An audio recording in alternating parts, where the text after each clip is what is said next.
we found that the greatest need was around the management of chronic illnesses rather than the management of acute conditions, because there seems to be a plethora of books that focus largely around when a person presents with a symptom, working it up, and there's the diagnosis.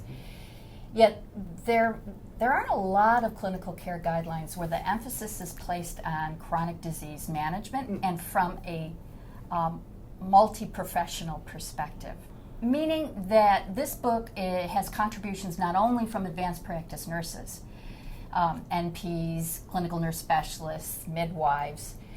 We also have contributions from our physician colleagues, from nutritionists, clinical psychologists, and the list goes on. So it has a depth to it that I think the clinician can appreciate. So we tried to pick conditions that were not easily Googled or found in the literature, and things that the clinician would be coming up against in practice and would be helpful to have a resource for. So for instance, intimate partner violence is a nice chapter that addresses something that's very complicated. Common discomforts of pregnancy is a very nice chapter that addresses something that is, you can't easily put your finger on, sort of one citation. The chapter that I wrote on health promotion for individuals with developmental disabilities, that is something you will not find anywhere else in the literature because it just doesn't exist.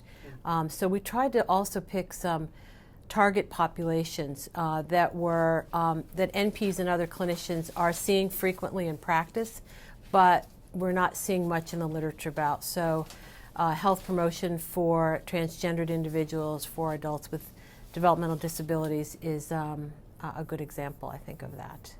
In addition to the chronic disease focus that we have, we've got a very strong focus in health promotion. And as nurse practitioners, as advanced practice nurses, that is one of the areas that we feel is a strength and a core value of our practice. Healthcare has really become team-based, and so it's a team effort with the patient and the family or the caregivers always being in the center, but clinicians needing the support from multiple disciplines in order to provide good care. And I think the other theme that comes through is empowering patients and family with education.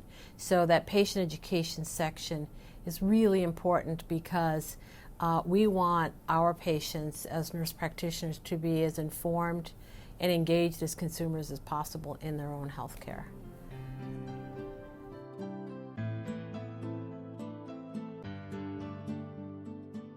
So we've been monitoring outcomes of care related to diabetes for several years now.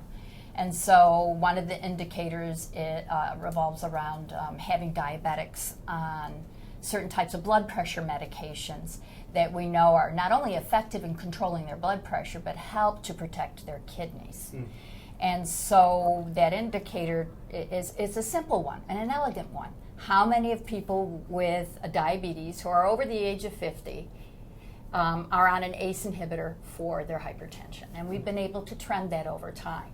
And we're able to not only trend it in our clinical setting, but we can trend it with other clinics that are in the consortium. So we can look at our own panel of patients as well. So it helps to motivate not only the individual clinician, it helps to put a little necessary pressure, if you will, to continue to do better because we're comparing notes with other clinical settings. And we've done very well on most indicators, and in most of the indicators we've exceeded the benchmark. That collection of data has also encouraged clinical environments to have really solid quality improvement teams that are interprofessional in nature. And we come up with very specific quality improvement plans to do a better job. So it's not just the data. It's now that you have the data, what do you do with it?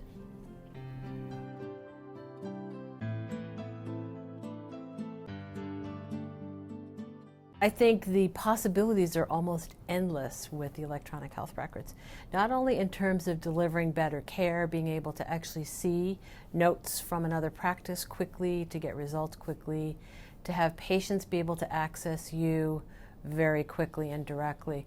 But also, I think for our practice as advanced practice nurses, we're going to be able to collect better data, not just on how many patients we see, but the type of patients we are seeing, the complexity of patients, our targets at quality improvement and how we're doing with quality improvement.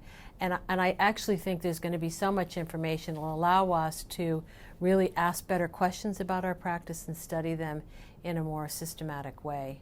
So I think the possibilities for electronic health records, and I wouldn't have said this a year ago as I was just starting Apex, because it was a painful process.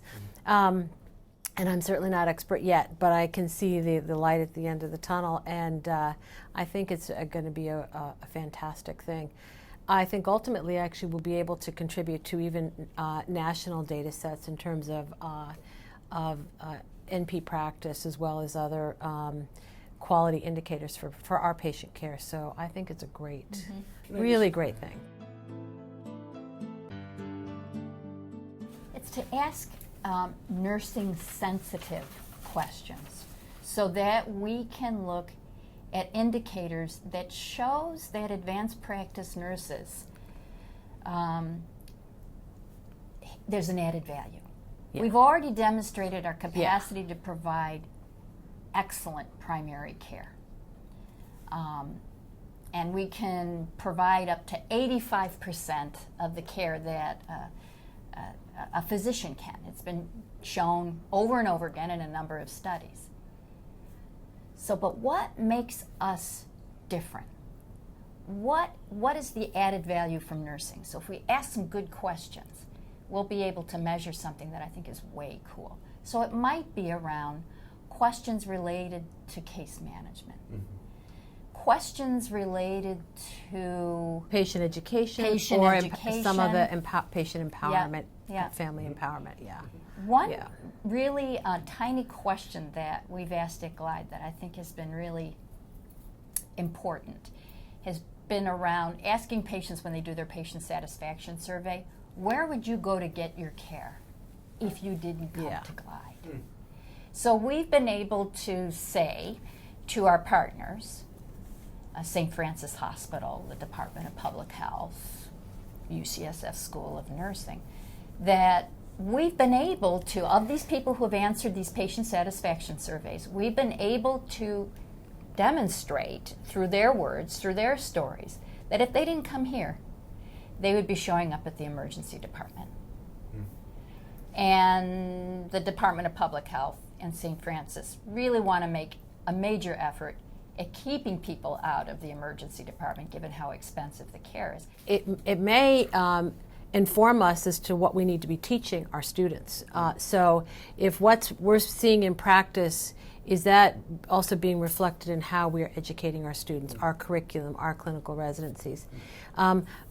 So that's one area. But I think it'll also allow us to tell the public a little bit more about what the role is and what we are doing in terms of our own patient care.